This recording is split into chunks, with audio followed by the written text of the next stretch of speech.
Okay, I'd like to call a meeting of the Budget Review Committee to order. It's Thursday, May 18th, 2017, at 7 PM in the Aldermanic Chamber. Would the clerk please call the roll? Alderman Richard A. Dowd. Present? Alderman at Large Laurie Wiltshire. Here. Alderman at Large Brian McCarthy. Present. Alderman at Large Michael O'Brien is present. Alderman David Shoneman. Here. Alderman Sean McGinnis is absent. Alderman Ken Siegel is absent. Also in attendance is Alderman Karen. Thank you. Okay. First item on the agenda is public comment. Would anyone like to speak? Seeing none. Communications. Mr. Chair, I would like to make a motion to suspend the rules to accept communication that has been presented to us after the agenda was prepared. Motion is to accept communication. It's actually from the school department after the agenda was prepared. Any discussion? All in favor, say aye. Aye. Opposed? Motion carries. You want me to read it? Yeah. Okay. Mr. Chair, we have communication from Daniel Donovan of the National School District. It's dated May 15, 2017, and the subject matter is questions of the school budget that were asked by the Budget Committee. And you want to place that on file? Okay, and my motion is to place it on file. Okay, the motion is to place communication from the school department on file. Any discussion? Seeing none, all in favor signify by saying aye. Aye. Opposed, motion carries. Okay. Before we do the department reviews, there's two motions that should be relatively quick, and we've been asked to move them up. The first is R 16082. Alderman O'Brien? Okay, I don't know, I have that, do I have that? You do. Oh, there we go. Thank you, Mr. Chair. I would like to make a motion to take from the table R-16082, relative to the transfer of $20,000 from the Department 194 contingency account, number 70100, to general contingency to Department 109, civic and community activities, accounting classification 56, outside agencies, for the purpose of providing and funding to harbor homes for their role in the Safe Station program. Okay. I would like, Mr. Chair, to make a motion to pass the amendment. Recommend final approval. Recommend final approval. Take it off the table first. Take it off the table first, okay. Yeah. I would like to make the motion to remove it from the Okay, the table. motion is to take R 16082 from the table. Any discussion? Seeing none? All in favor signify by saying aye. Aye. Opposed, motion carries. Okay, Okay. you want to make a motion for final passage? Yes, Recommending Mr. Chair, final I passage. would like to make a motion recommending a final passage of R-16082. Okay. Motion is to recommend final passage to the full board of R 16082. Any discussion? Alderman Shoneman? Thank you. I'm not sure, this was tabled on November 28th, and it's been sitting here for a while. Why is it coming up now? I don't have any objection to it, but why is it coming up now? What was the driver for that, if I could ask? Oh, you know, I may have read it wrong, because I think Alderman Shoneman, you may be correct. My new position as the clerk, if I may have a discussion with the chair. So I think it's R Yeah, 17102. Yeah, I should have read R-17097 was the Want one. to rescind your motion? Yeah, I would like to or- rescind the motion. How about we just retable our 16082? Right. And we're going to continue, I would like to motion to retain. Well, he's got to rescind final passage and Yeah. then make a motion to retable. Okay. Okay. I would like So- to make a motion to rescind R-16082 with my apologies, Take it for final and to passage. remove it from the, You're going to do them all. You're going to do it in one motion? Yeah. Do it separate motions. All right, so the first is to rescind recommending final approval. Emily Latella moves to never mind. All in favor signify by saying aye. Aye. Opposed, motion carries. And now you want to make a motion to Now. retable our 16082? Right. I would like to make a motion to take from the table R 17 We got to table 82 first. okay, make a motion to table So R the 16. motion now is to retable our 16082. Any discussion? Seeing none, all in favor signify by saying aye. Aye. Opposed, motion carries. Now I think you want to go to our 17102. Are you sure? Okay. Yes. All right. I would like, Mr. Chair, to make a motion to take from the table R 17097. Nope. No. 102 first. 102. You Next want to do page. 102 first? Okay. Okay. To amend that to motion to take from the table R 17102, which is relative to the transfer of $25,000 from the Department 194 contingency account 70100, general contingency to fiscal year 17, Department 109, and civic and community activities, accounting classifications 56, outside agencies for the purpose of donating to National Association for the Elderly. Okay, the motion is to take our 17102 from the table. Questions? Alderman Schoen? It's not actually on the table. That one isn't. That's, our 17102 is new business resolution. So how about just a motion to recommend final passage of our 17102? You know, I see no line says new business, but you are right. Yeah. That's new business resolutions on the agenda. Yeah, okay. I mean, on our thing up here. All right, so the motion then is going to be by Alderman O'Brien to recommend final passage of R 17102. Discussion? Seeing none, all in favor, Alderman Schoenman? I think the reason we held this, do we hold this at all? This primarily, Just from last Tuesday. right, and Alderman Karen is here. Would Alderman Karen, I'd like to hear what Alderman Karen has to say, since she's here, and we didn't do it on Tuesday. Certainly. Alderman Karen. Thank you, Mr. Chair, members of the committee.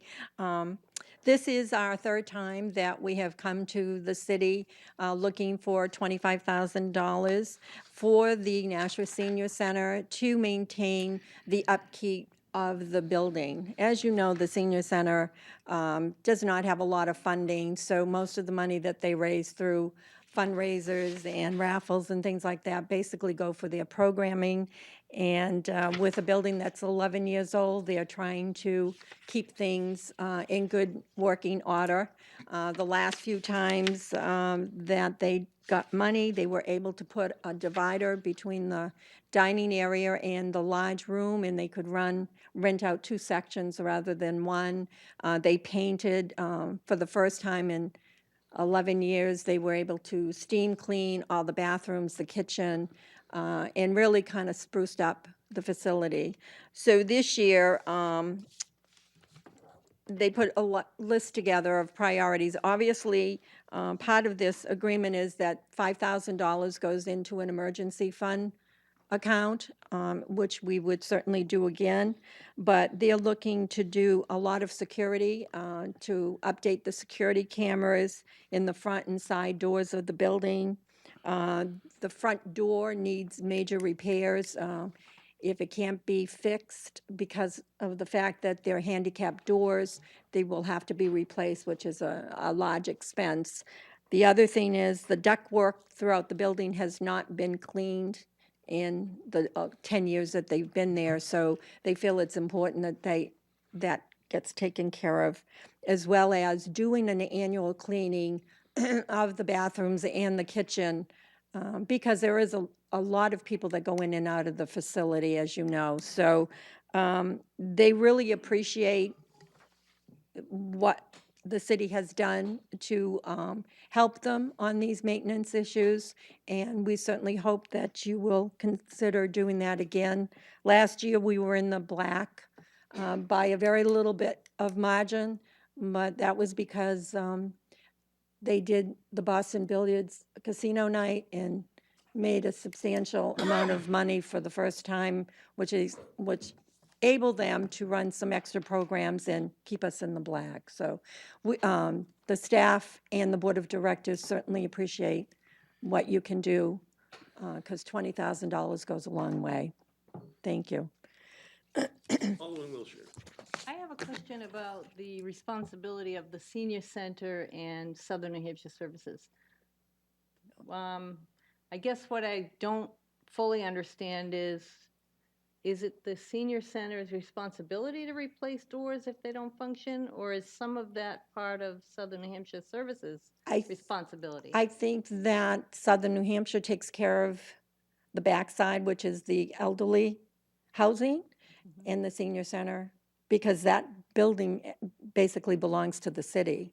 Right, So I think they're responsible for that. Like last year, the columns up front were bad, and they had some money left over so that they could fix the bottom, and now all of that needs to be painted, and the front, the cement, you can see is starting to crack, and they'd like to get that fixed before it gets worse, kind of keep that going rather than waiting till there's a disaster. I'm not going to support No, this. no, no, no. I was just kind of No, trying to clarify what they were responsible for and what from the what city was from what I responsible. understand with the center, one part is part of the housing, the other part belongs to the Okay, senior center. thank you. Any other discussion? Alderman Shoneman? Just one other question, if I could, for Alderman Karen. This is the third year, and are we expecting that the senior center will be self-supporting once again on these kinds of things, or are we envisioning continued support from? I don't want to say yes or no. I think we're doing better than we have. The Board of Directors and staff have been have done their due diligence, trying to get funding put aside so that they can start building an endowment. We also, we have better publicity, so we have more things that attract more people. Our numbers are up for our membership. We're getting a lot of younger people. And I will say that the review and comment committee, the request that they were looking there was to try to pay for a staff person so that they could be open evenings and maybe like on a Saturday. Because right now with, 2 full-time staff and 2 half-time staff, you can't, there's no way of being open till 9 o'clock at night, for 12 hours. So I think they're heading in the right direction, and unless someone wants to write out a check, and we have to be, recognize that it is the only senior center that deals with elderly, other than, the Hunt community or those kind of facilities that have their own activities. But this is a center that's specifically for 50 and older, so. Any other questions? Okay. So Thank you. yeah. So the motion on the floor is for final passage of R-17-102. All those in favor signify by saying aye. Aye. Opposed? Motion carries. Thank you very much, John. Okay.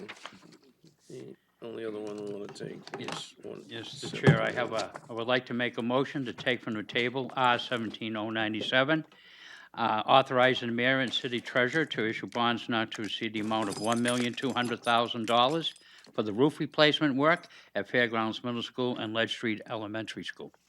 The motion is to take from the table R-17-097. Any discussion? Seeing none, all in favor signify by saying aye. Aye. Opposed? Motion carries. Alderman O'Brien? Thank you, Mr. Chair. I would like to make a motion to recommend final passage of R-17-097. Okay, the motion on the floor is for final passage of R-17, or recommend to the full board final passage of R-17-097. Any discussion? Alderman Shoneman? Thank you, Mr. Chairman. I've got a couple questions on this one. I recognize the need to take care of roofs when we have problems. One of the things that I think, I was not at a school board meeting, one of the recent school board meetings, but I understand a comment was made, at least from public comment, I think by an alderman from this board, that the school department should at some stage be looking at perhaps not needing as many properties as are currently out there. And I wonder if that, given enrollment shrinking and all that, I'm wondering if any thought has been given by the school board to those kinds of decisions. And if so, where do these two schools fit into the list of, the potential list of those to keep and those not to keep? Because if we put money into something that's ultimately going to be on the list that we think, well, maybe we don't need that one anymore, then that might not be the best place to spend $1.2 million. This is one of the schools, of the last 5 schools, that we did a major renovation of the HVAC and other systems. So it would not be high on the closure list. There's 2 schools? Hmm? What are, this is Fairgrounds, right? Fairgrounds. Is that the only one? No, it's also Lead Street Elementary. It's just a small piece of Ledge Oh, Street. all right. Alderman McCarthy. I guess I would point out that Fairgrounds is a middle school, and we're not, I don't think there's any Fairgrounds Middle School, right. assertion that we could close one of the middle schools. Yeah. Yep, that's true. Okay. I don't know how many years ago we did the addition on that school, but as explained by the school department, the roof is in horrendous shape. Parts of it being held down by tires. I mean, you know, so, yes. I didn't assert the roof didn't need to be repaired. Oh, I just don't want to repair something that we don't need. yeah. But I understand, I see it now, it is Fairgrounds Middle School, not Fairgrounds Elementary School. In fact, one Thank of our you. middle schools still has portables, so. Any other discussion? Seeing none, all in favor of recommending final passage of R 17097, please signify by saying aye. Aye. Opposed, motion carries. Now we'll go back to departments, so department review for the budget process. The first item will be Financial Services Division, so whoever wants to come up. We're gonna be discussing financial services, risk management, city buildings, purchasing, assessing, overlay, and GIS.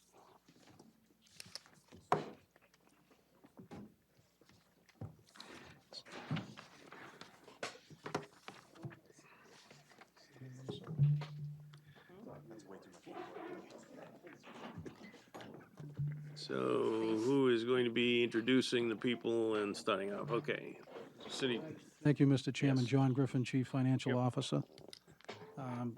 I'll introduce the team, but I just wanted to mention that we were successfully able to come under the 1% request from Mayor Donches as a group. Starting to my right, Treasurer Fredette. To his right, Chief Assessor John Duhamel. Next to Alderman Shoneman is Angelo Marino, the GIS manager, Mr. Dan Kukin, the purchasing manager, Ms. Jen Deshay, the risk manager, and last but certainly not least, with the comfort of this building right now, Jay Honeywell. He's the building manager. okay? Thank you. So when any of you speak, please identify yourselves so the person doing the transcript knows who's speaking. Is there anything you want to give as a lead-in, or you just want to go start with financial services? I would recommend we start with financial services. Okay, Mr. Fredette will handle that. so on financial services, the revenue is shown on page 35, and the appropriations on page 127. So what we've been asking people to do is explain anything that's changed, up or down, and why, and how the budget reflects what your requirements are. Thank you, Mr. Chairman. Dave Fredette, City Treasurer, Tax Collector. I'm going to be doing the financial services, which are pages 127 and 128 for appropriations. As I think all of you know, the Financial Services Group consists of the CFO's office, the Treasury Tax Office, which includes motor vehicle registration, tax and wastewater billing and collections, violation collections, and treasury and trusts. Budget came in slightly below the mayor's guideline, not including benefits. Majority of the change comes from a decrease in salaries and an increase in professional or technical services. Majority of all the other line items are flat in the budget. On the financial services revenue pages 35 and 36, our estimates reflect a few increases of about 256,000. The majority of the change comes from increases in registrations, revenue, rooms and meals, and miscellaneous revenue. On the other government revenue page 33, our estimates reflect the movement of approximately 95,000 for hydro dams to the new hydroelectric operations. There's a whole new group for that now, so that is no longer there. Okay. And the appropriations on 127?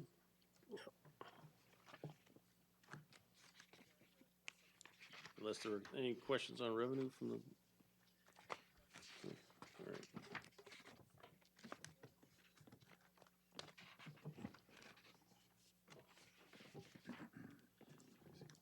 Okay. So, want to address any of the changes in appropriations?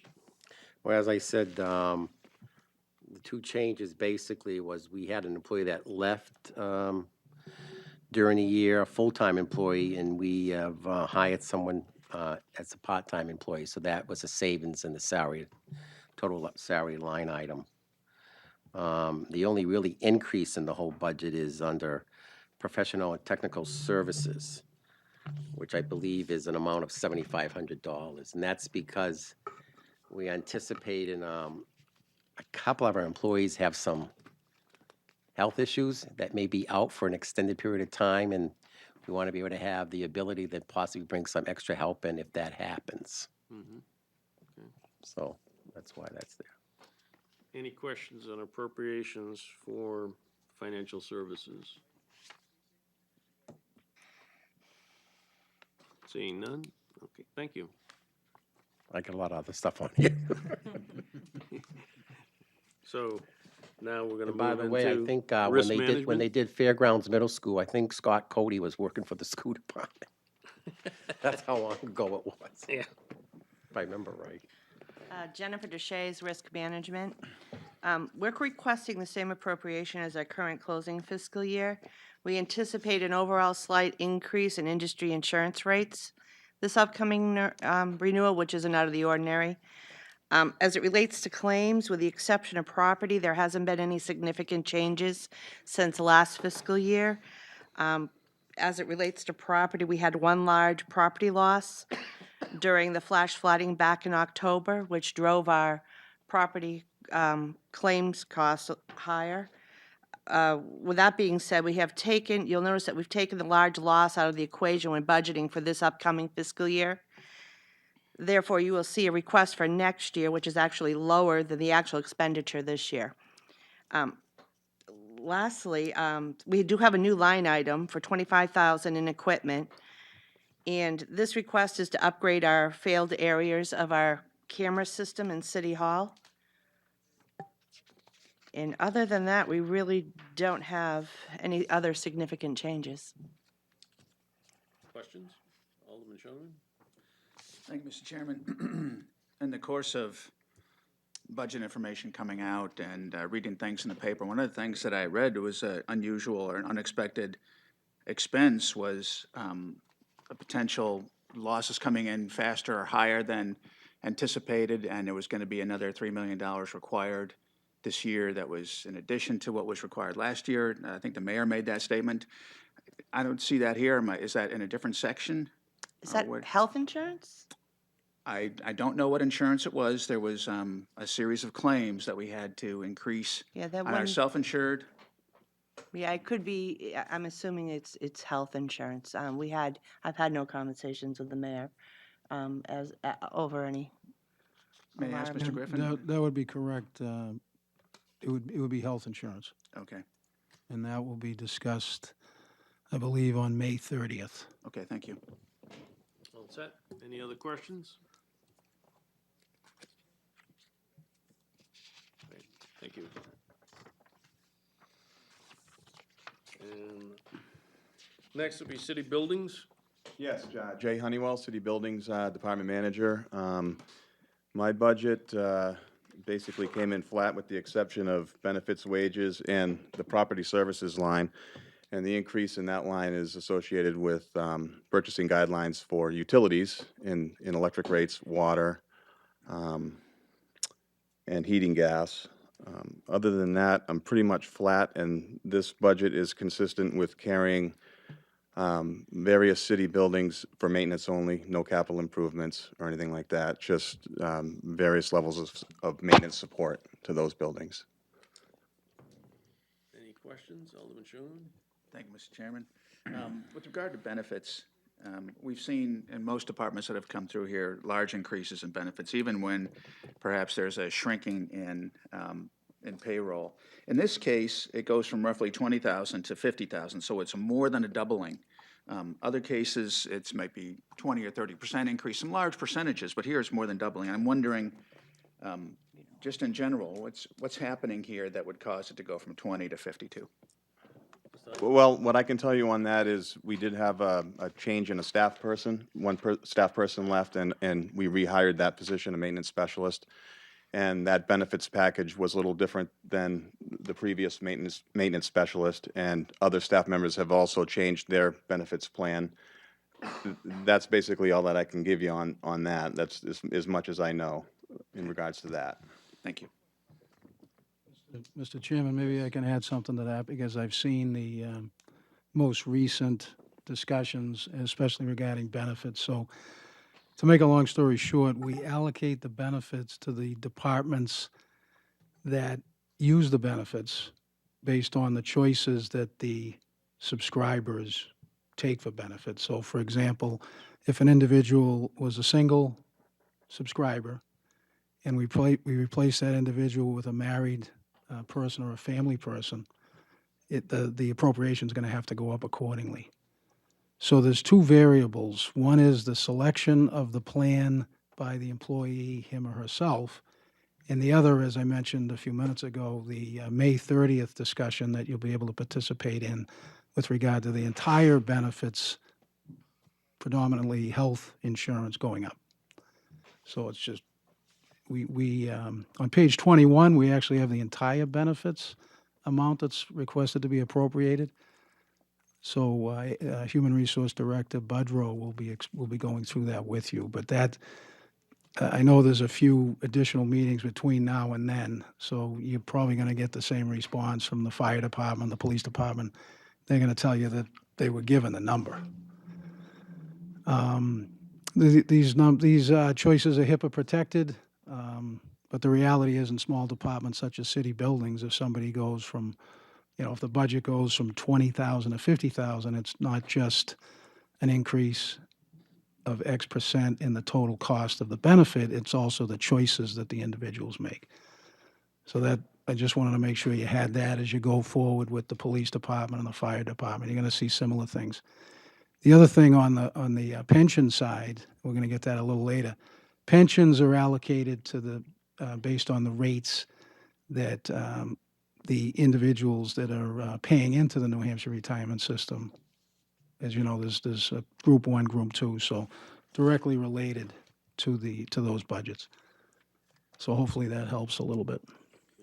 Follow up? It does. If I may ask a question on, I know we're going to get to it on May 30th, but regarding the benefits then, that roughly $3 million of healthcare cost increase because of the claims that are coming in, that's distributed throughout all these departments. It's not, it can be rolled up somewhere, but it's distributed throughout all of them. It's allocated to the departments in which create the cost. Okay. But more importantly, the total number is on page 21. Okay.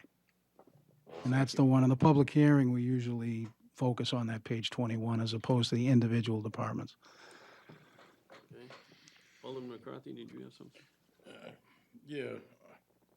So I'm going to ask you a question on my favorite city hall topic and a related budget topic. You know where this is going? Do we have enough money to maintain the elevators? I knew that was going. Well, they are on a regular maintenance schedule. And So do we think that one is now working? I will tell you, it takes me to the basement instead of the first floor virtually every time I use it. Yes, and that's the newer of the two elevators, but we did receive a cost estimate for some upgrades to the older elevator, which were no longer needed, so that kind of gives us an indication of what kind of capital it would be to replace it, you know. But I guess, based on what we're getting from the elevator company and their service reports, it's functioning, albeit, you know, sporadic drops to alternate floors. I mean, if we want to invest that kind of money into a new elevator, I guess, I mean, I don't, it's kind of, you know, you could look at it as silly, but members of the public use this building all the time. And frankly, having people come in and wind up on the wrong floor because the elevator in City Hall doesn't work right just doesn't put the right face on government when our citizens see that. understood. I can certainly look into it with the elevator company and see what we can do to solve that problem. I think part of the issue is the elevator only travels two or three steps to provide access to different levels, and I think the elevator's going by those stops, and then that's why it's dropping you off on an alternate floor. Maybe it's just a matter of adjusting those sensors so it doesn't fly by it and drop you off on another floor. Certainly, we'll have the elevator company look into it. Okay, question I have, I may have missed it, but do you have money to maintain the infrastructure on normal routine, what I call planned maintenance? For building systems in general? Yes. HVAC, yes, I budget for that, and I have an HVAC maintenance line, buildings and grounds line for different items that I take care of at the facilities. So, Even internally, if you had other systems that failed. not specific, my line items cover a wide array of building systems. I think it would be a good idea to have I don't know, a buildings condition assessment kind of a program to work off of. I am gravitating towards that. It's just taking time with how much time I have available, and it's something that I would need help with, from an analyst or somebody that would maintain that kind of a program. I think we had somebody like that in financial services that did that for other, not for building maintenance, but that person could analyze those systems. For example, the roof is 30 years old, it only has 5 years life expectancy, we're gonna need to replace it. But I don't carry those kinds of things in my budget, I'm just providing maintenance budget, not capital improvements. Another thing at the, Alderman Karen brought up that over at our elderly building, they hadn't done the duct work in 10 years. When was the last time the duct work was done in this building? Actually, this building was done in 2011 when we did all the HVAC upgrades here at City Hall.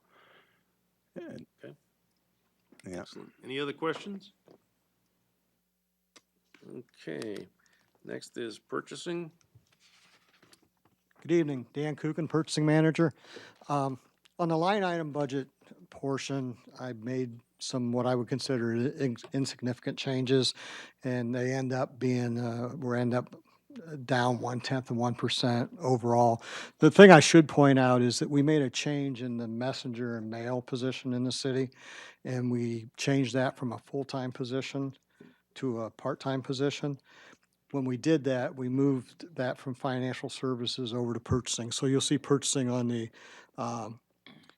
wages increase $17,160. That's all the result of moving that position from full-time in one department to part-time in my department.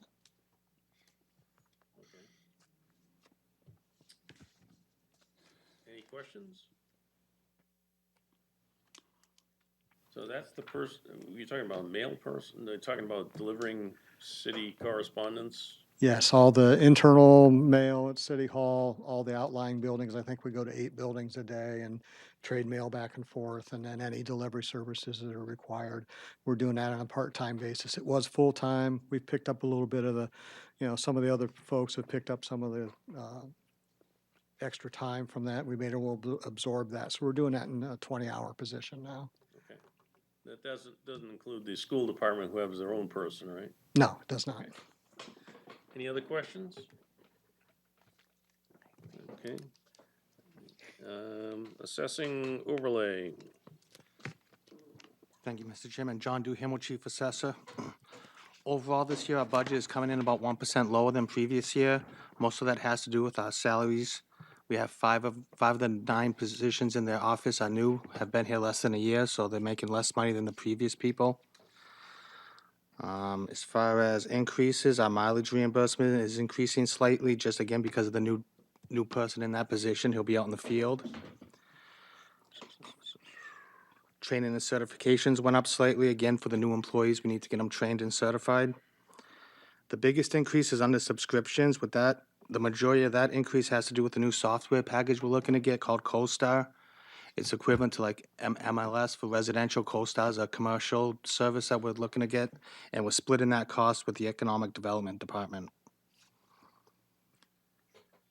And everything else is minimal changes. Questions? Alderman Schoneman? Thank you. May I ask for a little clarification on what that new subscription, what's that new program going to do? It's going to give us access to commercial information that we currently don't have. Vacancy rates, things like that, to better establish commercial values in anticipation of an update coming soon. Other questions? Do you currently have enough assessors to keep up with the workload? Yes, we are fully staffed. We didn't fill a deputy assessor position, but we don't think it's no longer necessary. Okay. All right. No other questions? All right, thank you. GIS. Angelo Marino, GIS Manager. The only difference in my budget this year is in salaries and benefits. Everything else is flat. So we're still making do with what we had last year. Is our processors that handle that fast enough? Well, I guess that's a relative. I'm going to give you a yes and a no answer, Alderman. They are fast enough, but they are aging, and that's part of the latency you may see. I would assume you're talking about the GIS viewer that everybody uses in the city. All the city departments use it. All the public uses it. We are invariably one of the largest consumers of internet traffic in the city. We have some servers that are 2 generations older than they should be, and I've been working with IT to essentially rebuild that infrastructure. We're gonna try and go to a SQL 2014 environment rather than a SQL 2008 environment. So we are working on that, and the problem is we push out a lot of information, and that's what gives you the latency. We provide a lot of information. I think we've got right now 6, possibly 7 individual image libraries that you can look at. They go from 2001 all the way through 2015, and I'm about to roll out a 2017. So I've been wrestling with the idea of maybe removing 2001 and 2004 to try and gain some speed and some performance on that. But we're doing everything we can to make it as fast as possible. And when we get around to rebuilding the servers, I think it'll be a whole lot better. One of the problems also is our databases share the same server environment that, I don't know how many other departments and other databases are on it, but we're gonna try and move GIS to its own exclusive server so that there isn't a conflict between people trying to use that server for other departments. So it sounds like we're studying experience a bandwidth problem. Do we have replacement of those servers in the capital improvements plan? I wouldn't know, quite frankly. That's an Alderman IT McCarthy? question. Yeah, well, actually, that may be who the question is to go to, but I'm actually concerned with if what we've got are servers that are recent, say in the last 5 years, but not state of the art, replacing them may not actually increase the performance you see out of single GIS apps if the application hasn't been adapted to take advantage of multi-threading, because basically most server increases are not by CPU speed increase at the moment, but by additional cores.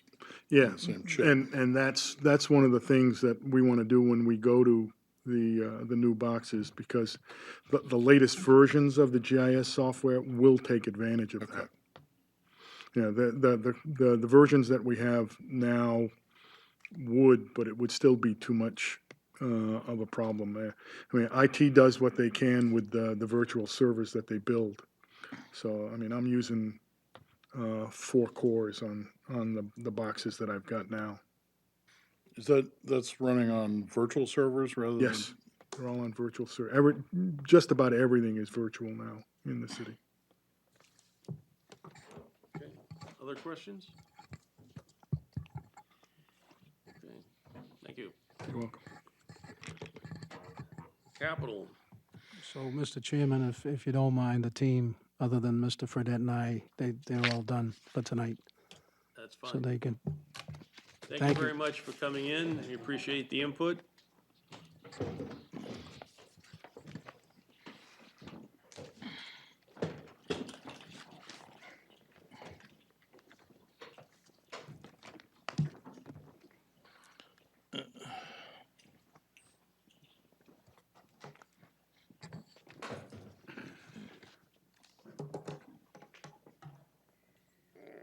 So the capital reserve fund 260 and 324.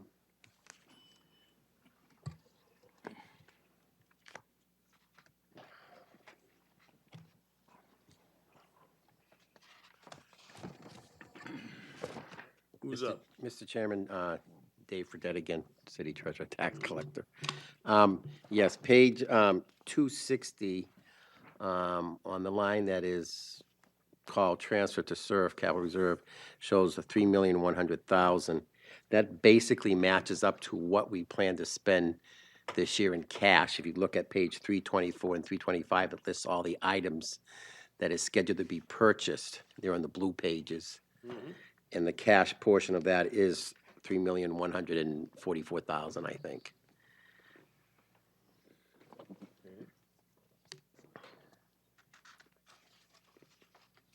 So, Sorry, what page are we on? Well, the one line item is on page 260, but you might want to look at page 324 and 325, Alderman McCarthy. This gives you the detail of all the items planned to be purchased for blue pages. Okay, so what page in the blue pages? 324 and 325. so that's surf. Yeah, planned surf replacements. If you look at the column that's towards the right that says funded by cash, that totals $3,144,000. As usual, the biggest group is Public Works, of course, but police always has a fairly good size amount also in there. I'm surprised we still have some of those old cars. But anyway. Questions on this particular portion of it? Alderman O'Brien? Yes. How is the deputy's car, the Chevy Tahoe? I see it had a life expectancy of 6 years. I know it was involved, one of the vehicles that was involved in an accident. I don't know if that's up for a replacement or not due to that. It's supposed to be replaced this coming year, yes, yeah. Each fall, we have a 10-year plan. Each fall, we meet with all the departments in detail and go over all their entire list, because every year things change. They might want to replace something the next year, but then they decide it doesn't need to be replaced. Maybe something else does, so it does change every year, but when we met with all these departments, that was what they, brought. yeah. So are we still funding on a yearly basis what we're needing to, what we're going to replace, and not, say, allocating money per vehicle per year to build a real capital reserve or a SURF fund? Well, this year, the mayor is putting in a little bit more than what we had planned, so that should help out in the next few years. They have a better balance in there, not running it down to, almost zero, so. Okay. Oh, Alderman McCarthy. I guess I don't understand that. The schedule says funded by cash is 3,144,000. The amount transferred into the fund is 3,100,000, which would seem to be 44,000 short of what we need for this year. Well, we have a balance in the account of $1.4 million. Okay, but the balance is gonna be $44,000 less at the end of this year than we aren't building up the account, right? Yes, we'll end fiscal year 17 with a good-sized balance in the SURF account. We'll place another 3,100,000 in it. Yes, we'll have money left over in the fiscal year 18 also. But we're gonna spend 3,144,000 out of it, right? Right. So we'll add 3.1 million in, we'll subtract 3.14 million out. Plus another $1 million that we're going to have at the end of this fiscal year left in the account. But that's left over from last year. Well, it's left over from the last I'm just few saying the years. balance will be lower on the last day of the fiscal year than it is in the first day of the fiscal year, according to this plan, right?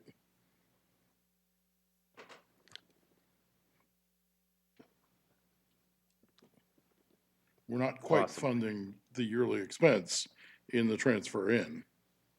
So in answer to Alderman Dowd's question, it doesn't sound to me like we're getting any further ahead. We have $1 million, we'll have a little less than $1 million, we have $1.4 million or whatever you said, we'll have a little less than that at the end of next year, Yeah, so. that's true, yes. Yeah, the only way you can build that fund is by putting more in than you're spending. Yes, but given our constraints, as you probably know, I was happy to see the 3,100,000. That's the most we've put in there in quite some time, actually. Okay. Any other questions on that? Okay. Mr. Chairman, Alderman Shulman? I don't know if it's not just on SURF, but it's on the other transfers, if I can ask about that. How about the last line there, transfer to downtown improvements, ETF, what's that one? I could handle that, Mr. Chairman. As you may recall, Alderman Shoneman, we were funding the excess parking revenue over the bogey of $728,000. We were funding that through the escrow process. As you may recall, that takes a calendar look. Alderman Clemmons originally put the legislation in to take a calendar look so we could do just what we're providing here, which is budgeted within the budget. So we decided to put in, instead of waiting for the end of this fiscal year and doing the escrow process, we were able to calculate definitively the amount, and we put it in the budget. So you won't see an escrow coming later this summer requesting funding into the downtown improvements. And as you may recall, this amount goes into the, I'd say, relatively newly created expendable trust fund for downtown improvement projects and so forth. So that's the purpose of that number. Okay, thank you. Any other questions? discussion? Okay. And in that capital improvements projects list, we've got that citizens participatory Oh, yeah. budgeting, the 200K. Anybody want to address how that's going to work? I could take a shot at it. We're here tonight with this on our list to just explain or be here to explain what's on the list. It's my understanding that on June 1st, Mayor Donchis will be here to work with the team, with the members of the committee to explain what he has in mind. Subsequent to that, or maybe before that, we would definitely need a capital improvement committee meeting. But as we know, you need something, at some point, you need something definitive so the capital improvement committee can rank the projects. So On the school deferred maintenance, how much did they ask for? Not as much as they're getting. Yeah, I remember that. they traditionally, Mr. Smith traditionally requests 600,000. which is what it used to be back in the day. When I arrived on the scene in 2010, it was 300,000. And then through some, Mayor Lozo working with the superintendent and the board, they reduced it to 200,000. They spent the 100,000 on something else that they wanted more than deferred maintenance. So that's why the balance is 200,000. Or the request, the amount proposed is 200,000. Okay. Any other questions? All right. Other?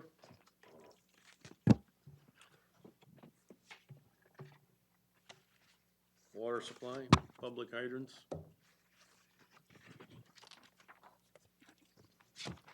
I'd be able to take that, Mr. Chairman. As we all know, Pennachuck Waterworks, Pennachuck Corporation is looking for a rate increase. So we are projecting approximately a $400,000 increase in water hydrant rates.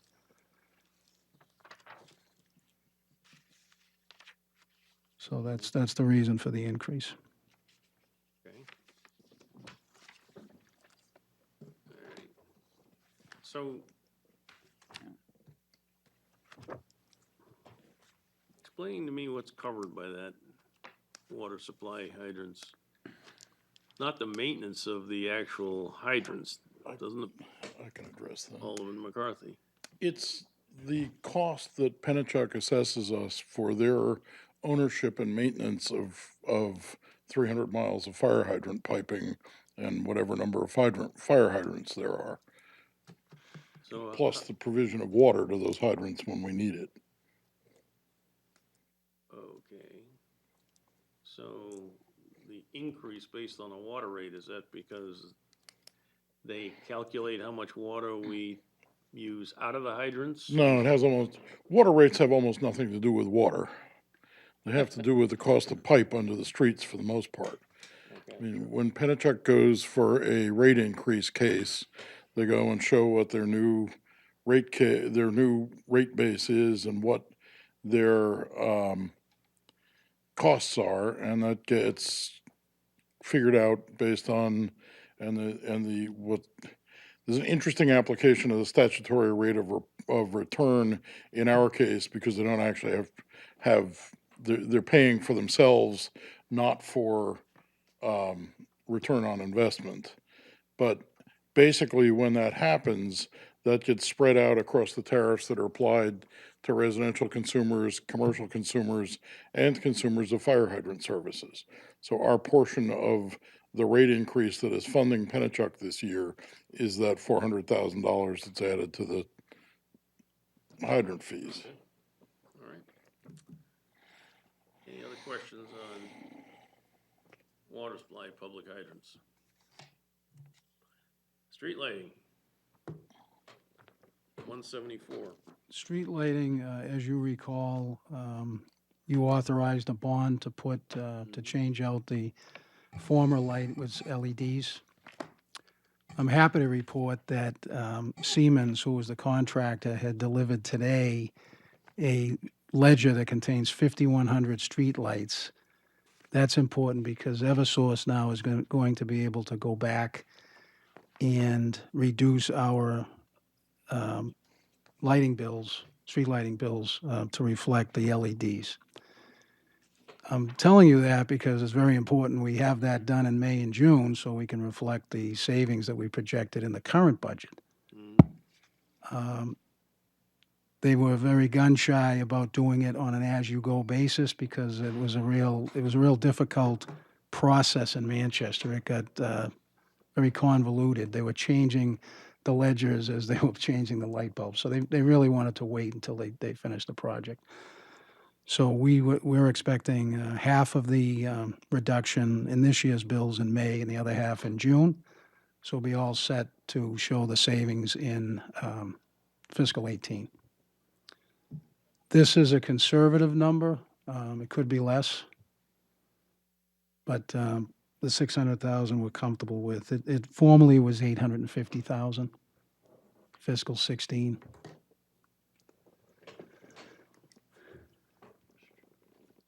Alderman McCarthy. You said the ledger is for 5,100 fixtures? 5,100 fixtures. And what, is that all of them, or is that, They've told me that there's 80 remaining. is what? There's 80 fixtures remaining. Okay. So we're virtually done. Correct. Any other questions? Alderman O'Brien? Well, just, I think this was very important, and we did a good job, like you say, with the LED. And when we finally get those bills from Eversource, probably be good, I would recommend to send us a memo or something like that on the savings on that, so that we can announce it to the public on how being conscious of the lighting and how good the LED project went, see the savings to the taxpayer, I should say, so, yeah. I'll take that down and certainly do that. Okay, any other questions? Let's see, pensions. Favorite topic. This is very interesting because the page that's noted in here is an interesting one. It's $1,000. Yeah, I noticed that. And that's the $1,000 to the former, I think there might be 2 or 3 pensioners left from many, many years ago. And this might even go to there. That's the what? It's, there's, from what I recall, there was 3 or 4 individuals that get a pension, not through NHRS, through this line item. When I first arrived on the scene, I think it was like 2,500, now it's 1,000. It's going to get to 0 at some point, but there's still individuals. Treasurer Fredette may know, is there still a few pensioners? Yeah, people that retired in the early 70s, I believe. With regard to, Can't be very big. The total expenditure is $1,000. right.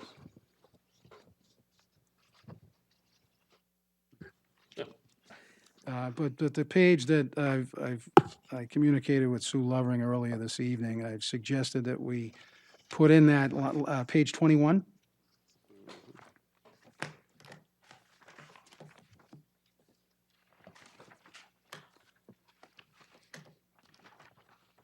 And page 21, under 52 fringe benefits, third item down, 52,150, it's the request is 23.897 million, which, as you recall, we expected a $2 million increase on the rates, and the remainder would be additional salaries in the proposed fiscal 18 budget. So it's that combination that.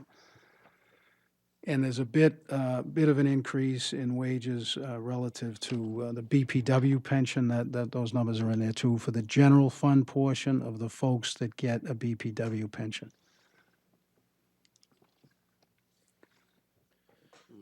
Mr. Chairman? Alderman Shonman? Thank you. May I ask a question about that 52,150 that went from 21.6 to 23.8? What do we expect for the next fiscal year? As you may know, Alderman Shoneman, the NHRS issues rates on an every other year basis, Okay. biannual basis. So next year's increase should be directly related to the increase in wages. So you take the same rates, employer rates, if the wages are increased, we would apply those rates to the increased wages. So my expectation, it would be nowhere close to the 2.3 million. It would be more in the, less than the 500,000, I would say, but we would have, it'd be less than this. Every other year, there's an issue with, as you know, with the NHRS employer rates. Alderman McCarthy? Yeah, in that regard, the changes that we've seen to date have been implementing the Get Well plan, which increased our payment significantly, but we're actually on track for that now, so I would assume that in the future, all we see are changes that are related to the increase in our salary line items and the proportional increase in the, we're not gonna see any more downshifting expenses. We're simply gonna see the normal growth due to salary growth in the budget, I would assume. That's an interesting assumption. I thought that would happen this year. What's happening up there is they've reduced, as you know, there's like a three-pronged problem. They reduced the rate of return from 7.75 to 7.25. Not sure how things are going to go the next few years, but they could reduce it further. There was one recommendation to bring it down to 6.75.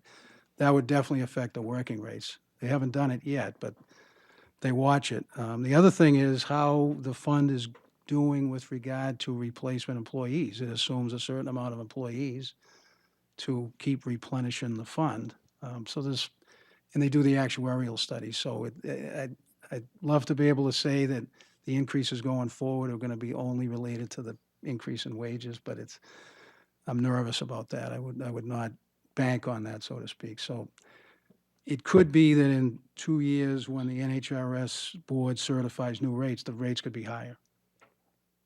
But certainly a lot of discussion on that, because a lot of it is related to paying down that unfunded liability. So I know the state legislature watches that very closely and works with the executive director and his team up there at NHRS. But it is a challenge to get that thing anywhere close to 100% funded. Okay. Thank you. Any other questions? Debt service.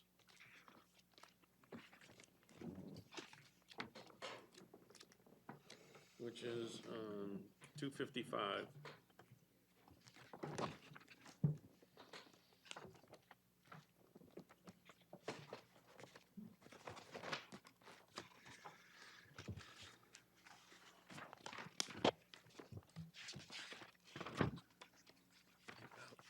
Mr. Chairman, this sheet, of course, reflects the scheduled payments for fiscal year 18 on all outstanding bonds, including the ones that we sold in March.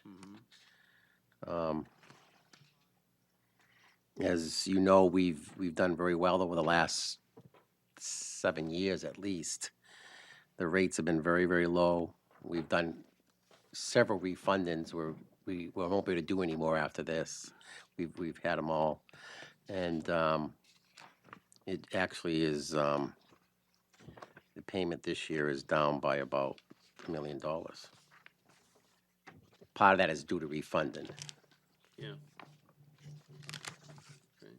Questions? Are we gonna have a more comprehensive on June 1st? I've been told, yes, June 1st. Yeah. So, we can hold a lot of that discussion June 1st, but if you have anything specific for this evening, Alderman Schoenman? Thank you. I just want to make sure I'm understanding this right here. I see that our total payment, as you said, was 17.4 in fiscal 17, and it's going to be about $1 million less. Fiscal 18 will be 16.5. And I see that our total indebtedness is down. The principal balance is decreasing. So with all the bonds that we've issued, we're paying the other ones down, and our total indebtedness is decreasing. Is that correct? Is somebody reading that right? I think it's been going down for a while because of the 2 high schools. Okay. Just want to make sure that folks at home understand that our indebtedness is decreasing. Thank you. Alderman McCarthy. Where are we as a percentage of our debt limit? God.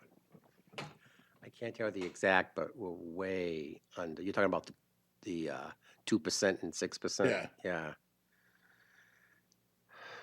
I think on the city side, we're probably around 30% of what we, of that total amount. And I think the schools might be even less than that now. Yeah, we've never, well, you know that, we've never really been close to the max.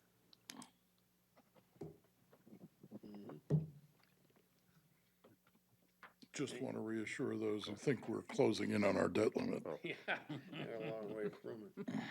Any other questions? Yeah, Alderman McCarthy. so what we're going to see on the June 1st is a projection of debt service going out some number of years. Similar to what we did in 2014. We had a meeting today with the mayor, and yes, it would be similar to that. It's challenging. There's a lot out there, as you know. I'm just looking at the expiration date of a number of the bonds, and there's a substantial amount of stuff that pays off in the next 5 years. Right. Starting really, and it goes way down, I think, in 2024 from what we're paying now. It's Okay. Any other questions? Contingency. Which is on page 259. So the general contingency, we recommend the amount of 250,000.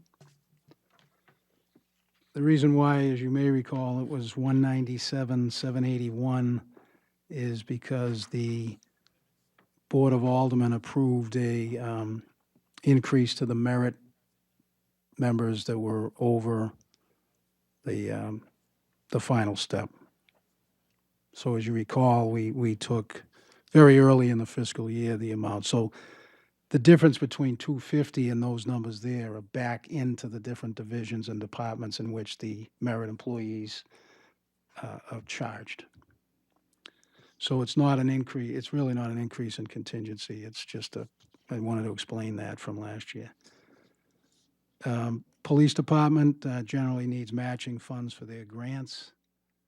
The team over there provides us with that number, that's 69,318 for fiscal 18. Contingency for negotiations, this, as you may recall, is where we capture an estimated amount of collective bargaining increases that haven't been brought before you for approval. And there's a fair amount. I think it's important to know that in going into fiscal 18, there's 8 bargaining units that will be out, either they've already been out or they will be out on June 30th of 2017.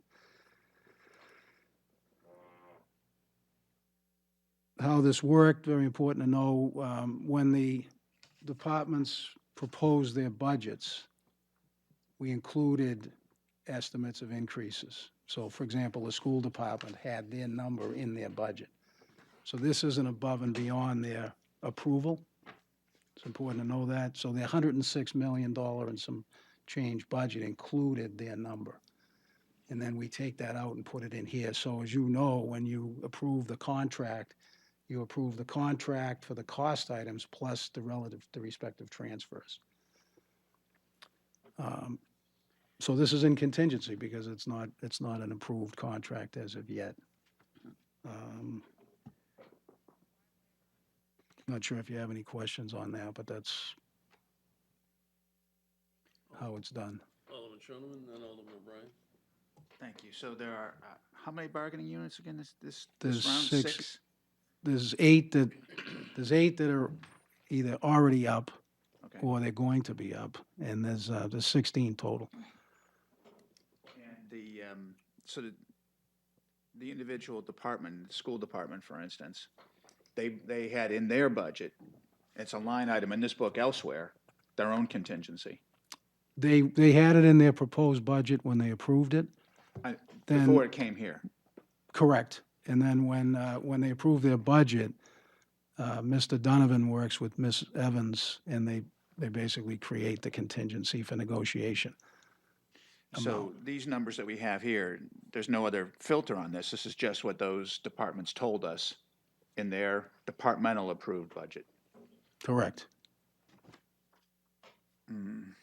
It could be plus or minus depending on the final negotiations, but it's a way, when I arrived, it's a way of putting those monies in, getting the monies out of the departments and putting them into a contingency account.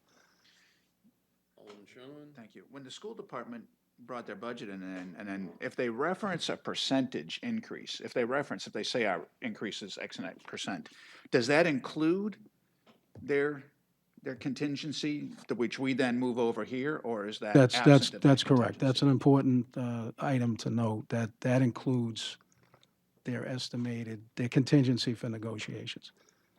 So, for example, if they indicate their budget's going up 1.9, it already includes what they're putting in for wages.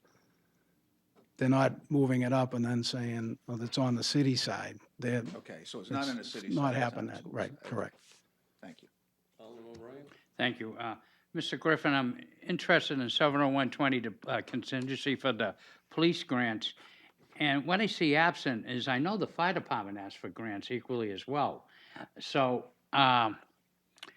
basically, I wonder if the fire department, I'm not going to say anybody's getting shortchanged. I think granting is very good. It enhances the department, able to get equipment.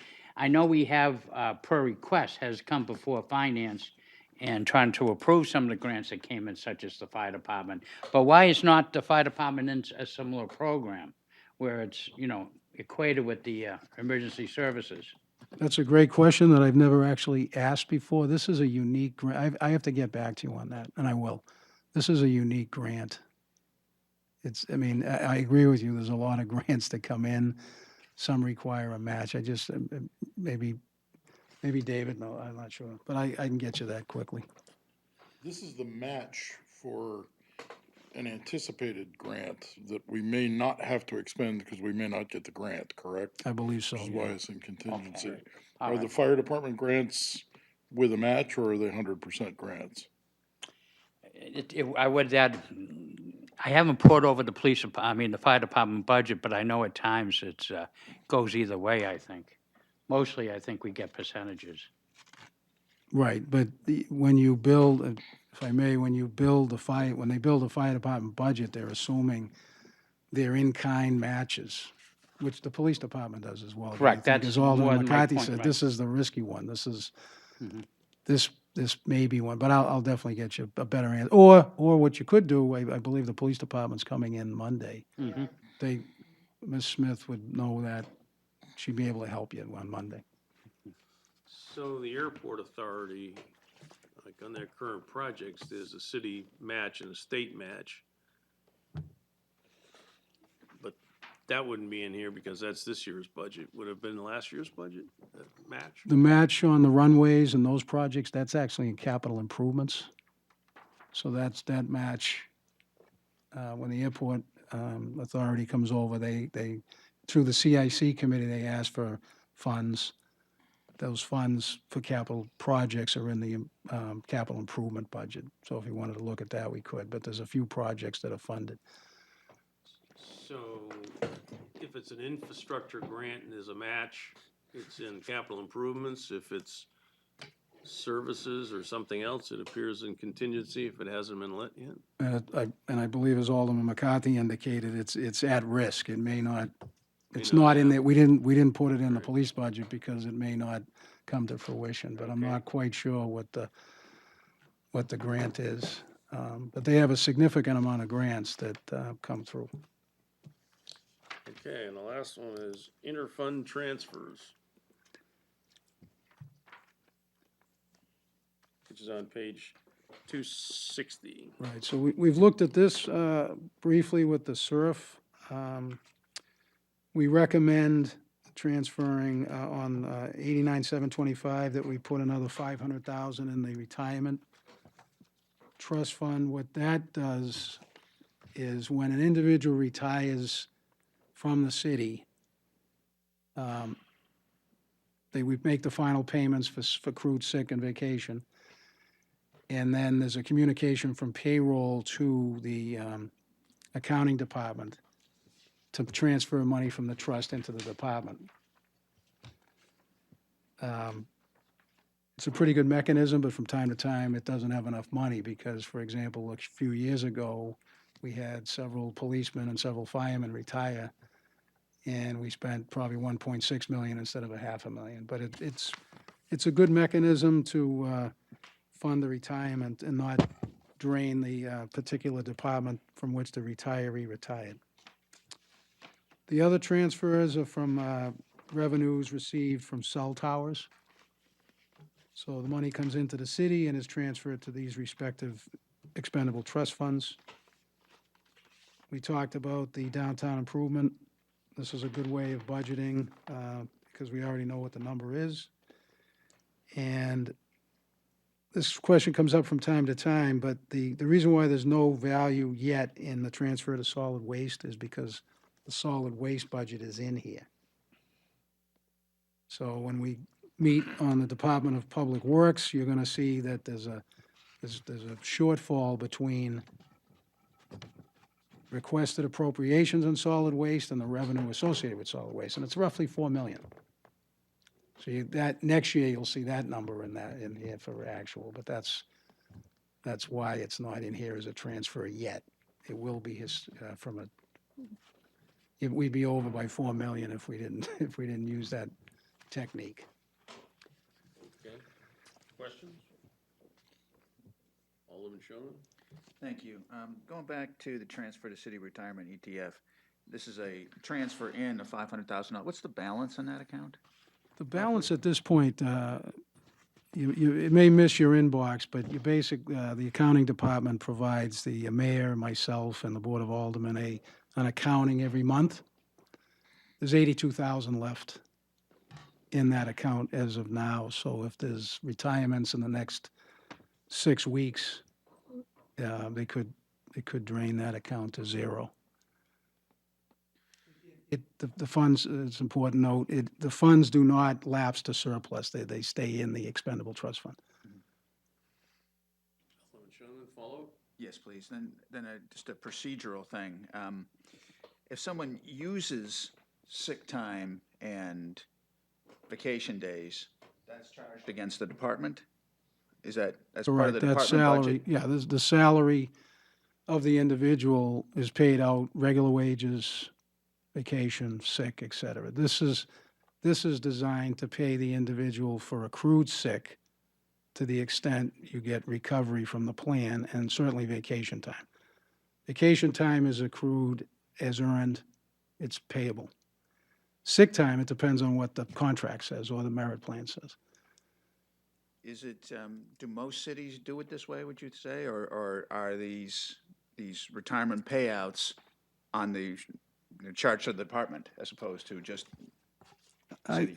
I would think, from my experience, that it's done this way, because you can't fund certain retirements within your budget. For example, police and fire, you could not, depending upon the selection of the choices, people retire, and it's a lot of money, per person. So we have to take the money from here and put it in their fund. Now, 2 years ago, they had to cover it within their budget. They had to, it was challenging, but the police department did and the fire department did. They covered certain retirements above plan within their own budget. So if this is exhausted, the only other place is first place is can you fund it within your budget? And then finally, maybe general contingency if you needed the funds. So it first comes from the department, but if they don't have it, then it comes from here? And Comes if we from here exhaust I'm this, then sorry. it goes back to the Comes department? from here first, Okay, through that transfer process. okay. So if an individual retires and we pay them $50,000, we need to have it come from here first. Mhm. That's the expectation, within the city, not school, within the city. And then if there's a significant amount of retirements greater than this number, we ask the department, can you fund it through your operating budget? And sometimes they can, sometimes they can't.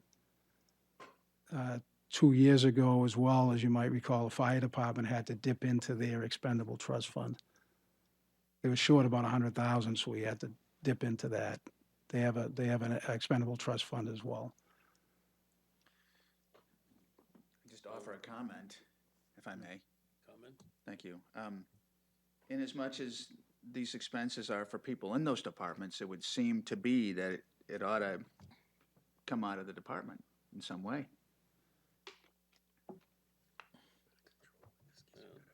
Alderman O'Brien, or are you following up on what he's talking about? Well, Just wanted to respond to that.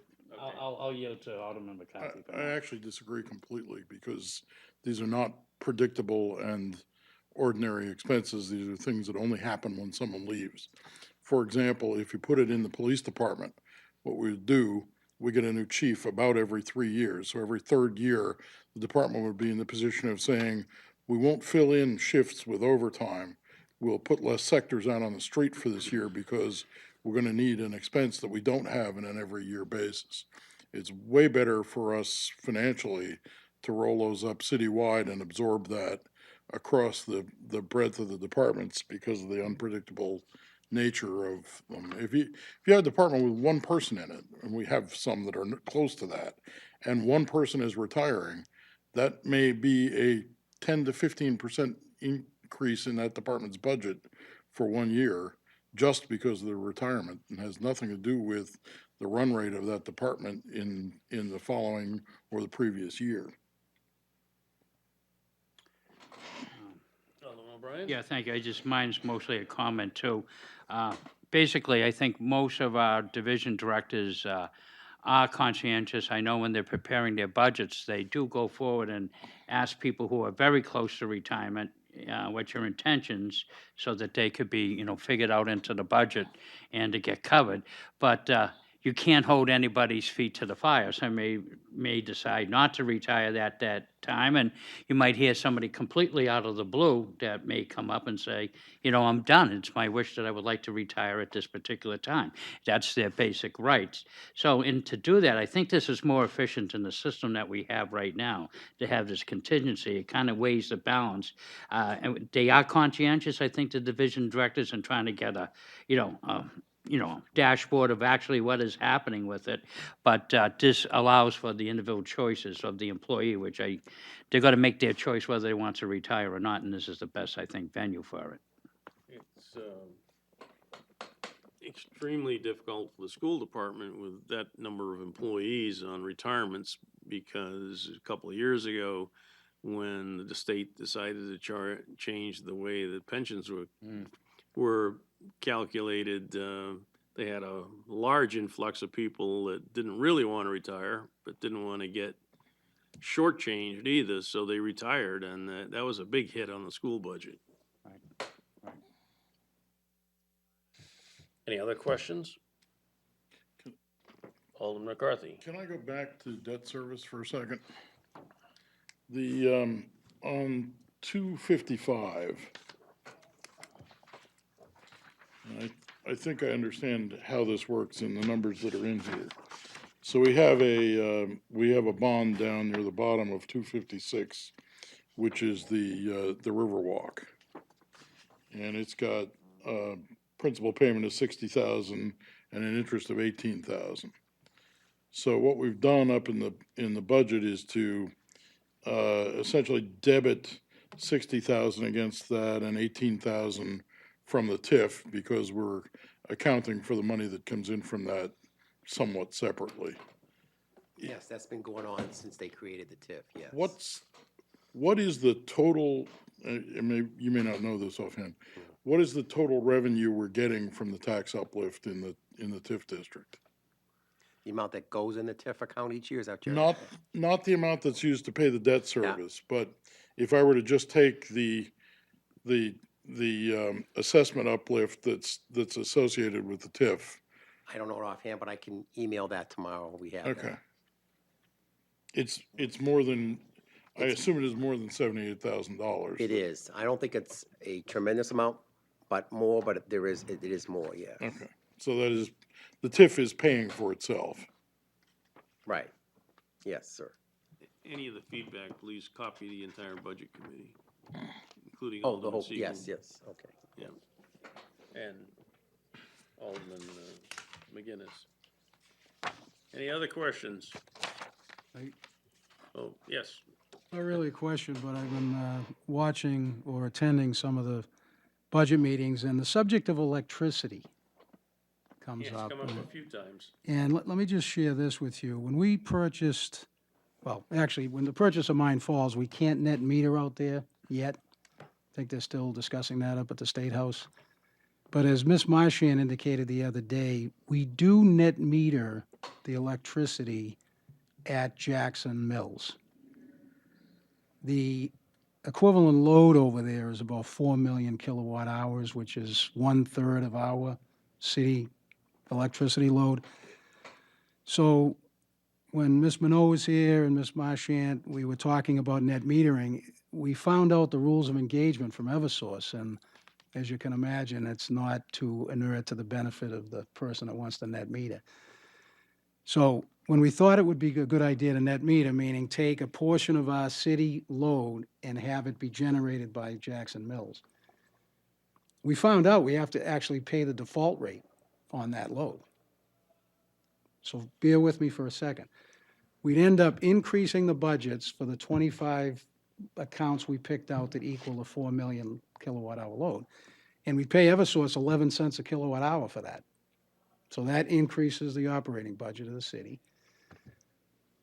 Jackson Mills would get the 11 cents from Eversource, so so it would increase the revenue to Jackson Mills, which in a spending cap environment does us no good at all. So once we were able to convince ourselves that, and the differential was like a half a cent. I mean, it wasn't material. But that's why you see department request and then the mayor reducing it. I know when Alderman Siegel was kind of dumbfounded, and unfortunately so. We probably, in retrospect, we probably should have gone in and just reduced both lines. But the rules of net metering are pretty complicated, but Eversource is trying to say, we're going to charge the city 11 cents per kilowatt for those accounts that are net metered. They're going to turn around and give the 11 cents to Jackson Mills. We get that through revenue. What Ms. Marchand and Ms. Minot do now is they work with Jackson Mills, and there's a broker involved. They've got a bunch of interested businesses that are taking that power. That's why she mentioned the other day, I think to you, Alderman Schoen, we're getting more revenue because we have that net metering plan than selling it to the open market. And because of the drought conditions, the rates were just terrible. They were 2 cents, whatever. So it's kind of probably an overly complicated way of discussing it, but it just turned out that it really didn't make sense to take power that we were buying for 7.5 or 8 cents on the market, city, and turning around and buying it for 11 cents on the default rate. So hopefully that makes sense. But because there was talk about the school department, I mean, we're all going to get like 7.5 and 8 cent rates. There's not a windfall here. There's not. So as Mr. Honeywell said, his budget's going up because a combination of might be a 1 or 2% increase in the rate, but he's got more usage. He tracks his usage. So that was the explanation I wanted to share. Alderman McCarthy? So what's our total kilowatt hour consumption? About 12 million on the city side. And what are we generating at Jackson? About 4 million. Okay, so if I do those numbers and change 7.5 to 11 cents for 12 million kilowatt hours and then subtract 4 million at 11 cents, we're paying a little less, but not a tremendous amount. But that entire savings goes through the budget cap and is counted as part of, well, the difference between the 7.5 cents and the 11 cents on the expense side shows it up in our budget under the cap. Right. Yeah, I mean, to make it simple, let's say it's 11, we're paying 8 cents for city building electricity. That would go up to 11 cents. And on the other side, the revenue that would be 7.5 cents would go up to 10.5, you know, it didn't make any sense. It took a long time to get to that, and then as Alderman O'Brien, Alderman O'Brien represented, it's complicated. They're fighting the good fight up there to get Mine Falls to be able to net meter. That's a 3 megawatt plant, so that it's not even eligible. The 1 megawatt plant at Jackson Mills is eligible, so So if we can net meter with both of them, we'll actually pay for, that would actually cover a significant portion of our consumption. correct. And what are we getting out of the landfill and the sewage treatment plant? I think those are about a megawatt apiece. I'm not even sure. On the gas side, the natural Yeah. gas, yeah, I'm not quite sure what those numbers are. But Mr. LaFleur and the folks at the wastewater treatment plant would know that. I could take that note so they provide it to you.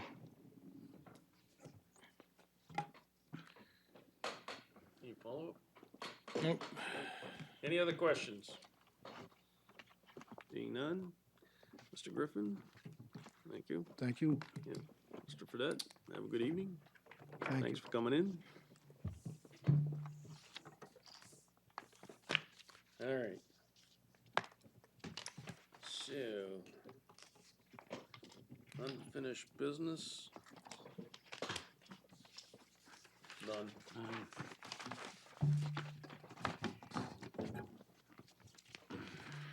New business? None. Yeah. Yeah, there was, but we took care of it. Yeah, we did, in the beginning. Or anything else that anybody wants to take from the table? General discussion? Public comment? No public. Remarks by the Alderman? Alderman O'Brien. I do have one, being new to the clerk position and filling in, my apologies for the confusion there earlier. But my true apologies go out to our lovely automatic assistant, Miss Lovering, in transcribing that. But I hope she'll forgive me, but I'll call her and we'll get that square rooted. But thank you, Mr. Chairman. Yeah, she called me this afternoon, that's why this thing is highlighted all in yellow, trying to make sure we covered everything. And no non-public required, do I have a motion? Alderman Wiltshire. Move to adjourn. Motion is to adjourn, all in favor signify by saying aye. Aye. Opposed, motion carries, we're adjourned at 8:33.